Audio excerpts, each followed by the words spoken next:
So now let us try to see another a bit complex example of select into clause.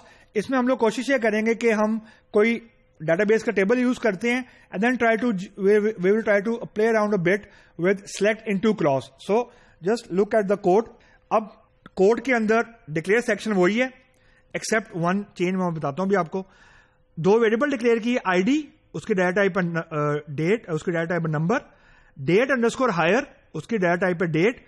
एक और variable declare किया है मैंने name के नाम का. अब इसकी डाटा टाइप मैंने एक नए स्टाइल से डिफाइन की है.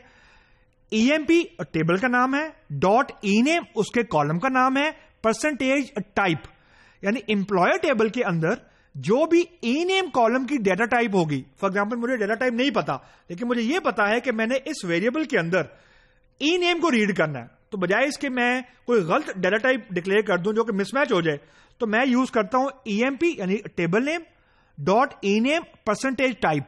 जो भी ई नेम कॉलम की डाटा टाइप होगी वो ऑटोमेटिकली नेम वाले कॉलम को असाइन हो जाएगी विदाउट बीइंग टेकिंग केयर कि वो नंबर है, वैच है, डेट है, जो भी है, ये ऑटोमेटिकली हो जाएगी. That's a beauty of percentage type.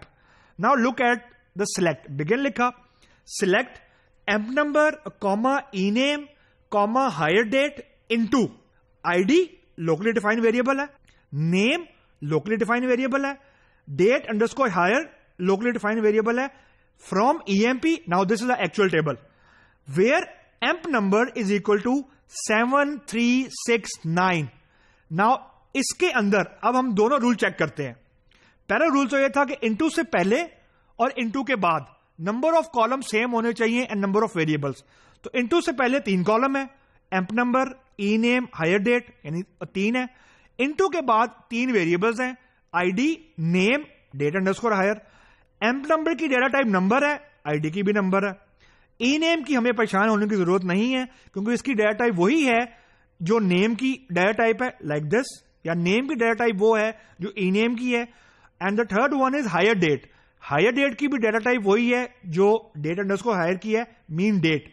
तो पहला रूल वायलेट नहीं हो रहा कि नंबर ऑफ कॉलम भी सेम है और कॉरस्पॉन्डिंग कॉलम की डाटा टाइप भी सेम है.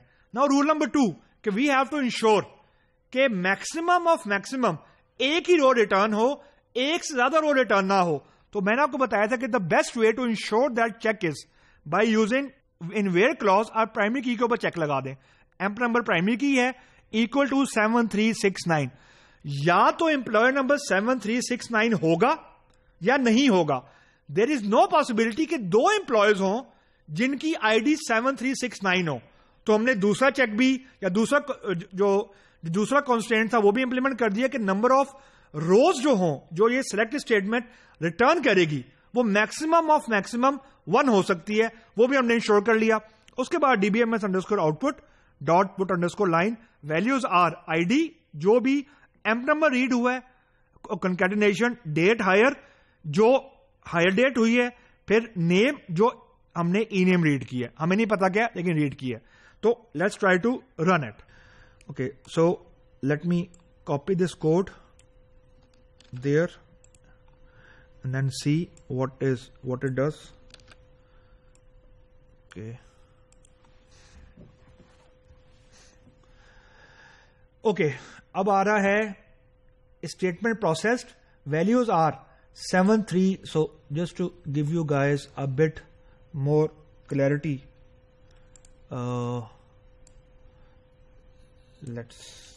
let me browse it a bit.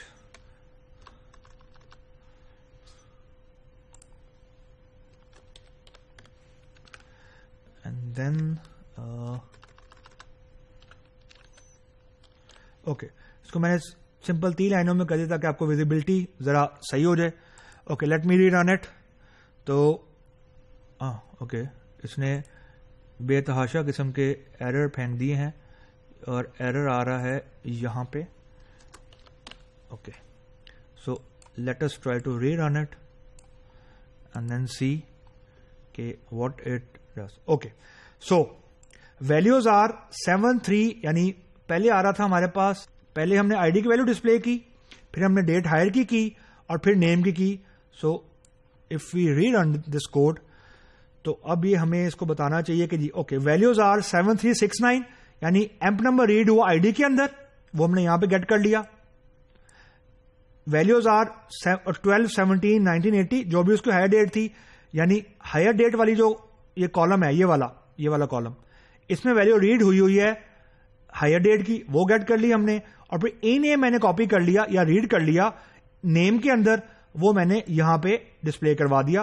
So the point two understand here is कि जो इनटू का क्लॉज है, इसका काम ये है कि टेबल के कॉलम्स से वैल्यू रीड करें जो कि लेफ्ट हैंड साइड पे लिखे हुए हैं, और लोकल वेरिएबल्स में कॉपी कर दे जो इनटू के राइट हैंड साइड पे लिखे हुए हैं।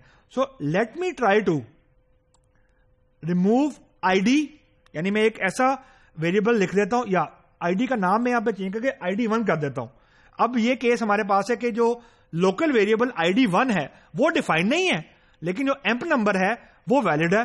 तो लेट्स सी कि ये क्या हमें आउटपुट देता है। तो अब उसने एक एरर थ्रो कर दी है या एक्सेप्शन थ्रो कर दी है कि ID1 must be declare column 59 in column 57, ये जो आउटपुट आ रही है, invalid identifier and so on.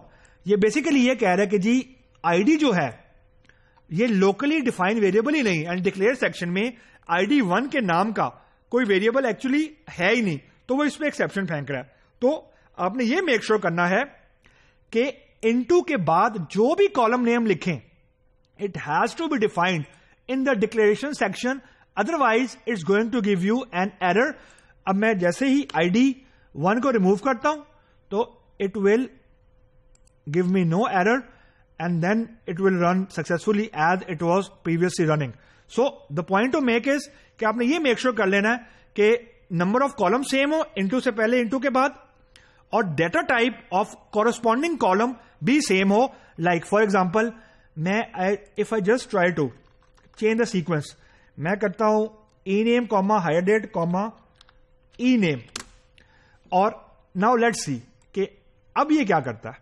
If it will do something, error, non-numeric character was found where a numeric was expected।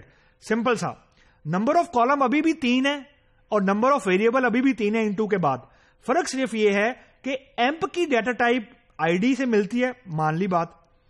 Higher date की data type है date, लेकिन जो into के बाद दूसरा कॉलम या दूसरा लोकल वेरिएबल है ना, वो है नेम, और नेम की डेटा टाइप वो है जो ई नेम कॉलम की है। ऑब्वियसली वो डेट नहीं है, तो आपने ये भी चेक रखना है कि कॉरस्पॉन्डिंग वेरिएबल की डेटा टाइप सेम हो, नॉट द काउंट।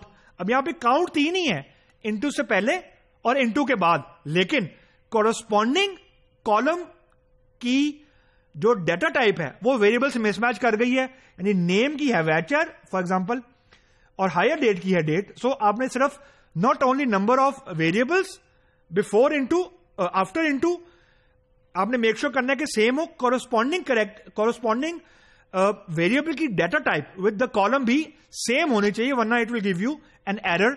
बस ये 2 चीजें हमें दिमाग में रखनी है टू स्टार्ट विद।